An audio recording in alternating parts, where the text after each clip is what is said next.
Hoxh, në hutbe ki cik, vdekja dhe kamatën e ki cik.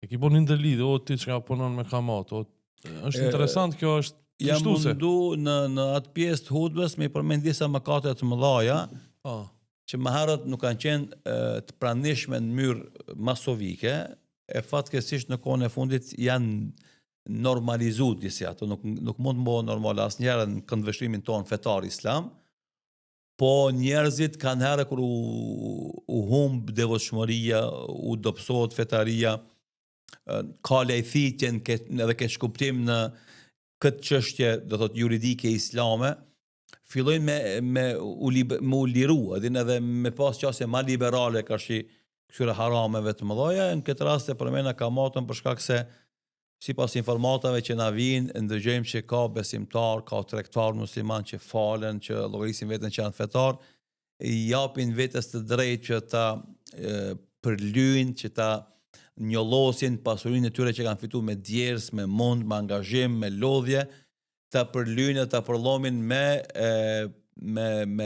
një pasuri që është gjithsesi është haram edhe e pabereshmshme, ajo është kamata dhe kredit me kamat. Dhe kam deshur më i thonë atyve se zakonisht njeriu kur hin këtë lojë e ka një lloj rezerve dhe thotë unë u detyrova me hin kredit me kamat për me zhvillu biznesin tem, mirë po në momentin e parë që unë dal pi krize edhe forcona, kam me kthy borxhin, kam me la kamatën edhe mo, kam me vazhdu punën normal. I them ti kush të garanton që ti ke jetuar edhe 5 vjet edhe 10 vjet që me la kreditin edhe ti pastaj me punu pa kredit, me ka një pasër, do të nuk i garancë. Ndaj, pse ti mendon me zhvillu biznesin tani, me bo pi 1 milion, me bo 10 milion, kur edhe ato 1 milion ty të mjaftojnë, nuk është kjo kthirje për mos me punu, për kumazit na do thotë i nxisim tregtar ton, biznesmenët ton që të zhvillojnë bizneset e veta dhe të zgjerojnë hapësirën e veprimit vet, mirë po jo në llogarit fesë tyre, jo në llogarit të ahiretit tyre. Kjo është mesazhi. Se feja dhe ahireti janë më shtrenjta se këtë bota dhe çka kanë te. Jo ai milion ose ai qindra mish euro që ti ke me marrë si kredi pi bankës. Andaj këshilla ka qenë, tentativa ka qenë me këshillu besimtarët o vëllezër, mos e përlyni pasurinë tuaj që keni fituar me djers, me mund, me angazhim që keni halal 100% me pasuri haram. E dyta, o vëllezër, mos mendoni gjatë se ku me ditë a keni me mri me gëzu suksesin e këtij projekti që ke përzir me haram. E treta, ku me ditë a mrin ti me kthy atë kredit e me shku te Allahu me një haram të madh. E Allah i madhreshëm, kur flet për kamatën konkretisht, halallahu al-bay wa harrama riba, Allahu e ka llogarit halal shitblerën dhe e ka ndaluar kategorikisht e ka bu haram kamatën. Dhe Allahu i madhreshëm jep bereqet shitblerës halal, wa yuhmik Allahu riba, dhe Allahu e humb, e shkatron suksesin dhe bereqetin e pasurisë që është e përzirë me kamat.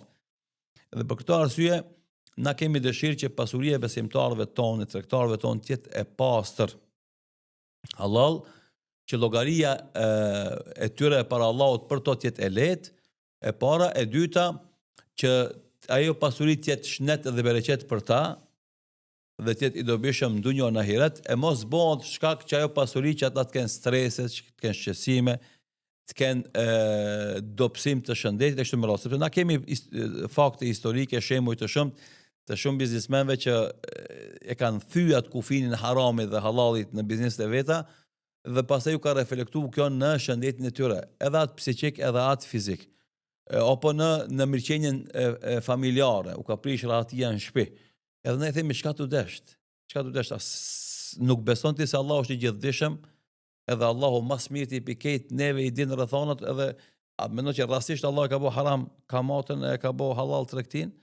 Nuk janë këto se në rastësisht, se Allah është i gjithdijshëm, është i urtë, edhe e din më mirë se sa na, do thotë se çka na duhet neve edhe çka na bën dobi neve.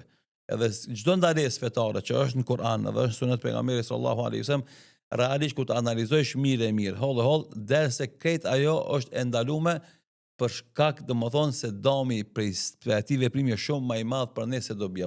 Realisht nuk ka kur një farë dobi ente. Tema është vdekja dhe kamati. Çka nëse vdes me kamat, duke punu me kamat? Ajo është që po tentoj me tregu, do të vërejtje e madhe për secilin besimtar i cili ka marrë kredi bankare me kamat, me mendim se ai ka me pas ymër për me kthy edhe mu la e pastaj mu pendu, i themi na ti s'ki garant që kemi jetu gjatë për me kthy, nëse vdes në atë gjendje, kemi shku të Allah me një mëkat të madh. Mëkat i cili nëse nuk pendohet njeriu, nuk ta falë Allahu, por ka me ndëshku për të. Ndëshkimi për kamatën, domethënë është shumë i madh. Pejgamberi sallallahu alaihi wasallam e ka treguar në shumë hadithe të thotë se 1 dinar kamat është më e rëndë te Allahu i madhëshëm se me 10 zinaja. Me 10 zinaja, tash nuk do t'i përmendi gjithë argumentet fetare, sepse ka argumente fetare që janë shumë të trishtueshme, të cilat do thotë ja tërheqin vërejtjen e secilit njeri edhe më dobtit në aspektin imanor, që me kon shumë sinqert dhe shumë i vëmendshëm, edhe me i rit shumë, me i ndejt shumë larg kamatës, sepse dënimi, gjunaja shumë i madh te Allahu subhanahu wa taala. Mjafton ajo që thot Allahu i madhëshëm për kamatën, la yakum illa kama yakumu alladhi yataqattabu shaytanu min al-mas. Njeriu i cili zhytet në kamat nuk lëviz, nuk çohet në kam, përveç se si ai i prekur i prej gjendve. Domethënë e humb stabilitetin psikofizik të vetin. Edhe kjo është më së vërtet, edhe kjo shihet vazhdimisht. E tash dikush ka mundësi të thonë po jo besimtar. Kjo nuk vlen për jo besimtar. Po, jo mos na dëgjoni. Janë për muslimanët. Në qartë. Domethënë tash ata dalin edhe tash fillojnë me folë jo, po sistemi bankar, ekonomia botnore, na i themi për besimtarët muslimanë, ata që besojnë Allahun e Madhërisëm, besojnë pejgamberin sallallahu alaihi wasallam si vula pejgamberëve, besojnë Kur'anin si libër të shenjtë dhe i ndjekin udhëzimet e Islamit. Për ata jemi të fol. Tash mediat mundson me ndëgjuar edhe një jo musliman, themi kjo s'vlen për jo musliman. Ju vazhdoni.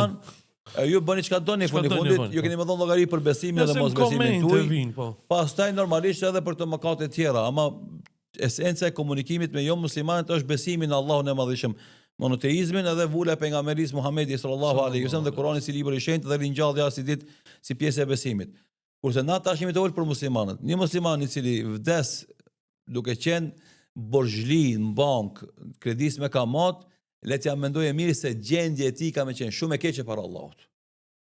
Do thotë nuk mundet me ndihmue as hoxha që bën duat e vori i tij, as që ja kënon tallkinin për mi dhe çfarë do lloj domethënë sadakaje që kanë më dhënë pasas të tij s'ka me ndihmue përballë këtij gjunaj që e ka bë dhe llogaria ka më qenë e rëndë dhe ai ka më qenë vet as pasurinë që e ka thënë si sadaka dhe zeqat s'ka mundësi me ndihmu për me shpëtu nga ky borxh i madh që ka karshi Allahu si këtë mëkat madh që ka bë, pa u dënu, pa u ndeshku prej këtij mëkati, ai s'ka më shpëtu. Allah na ruaj inshallah. Amin.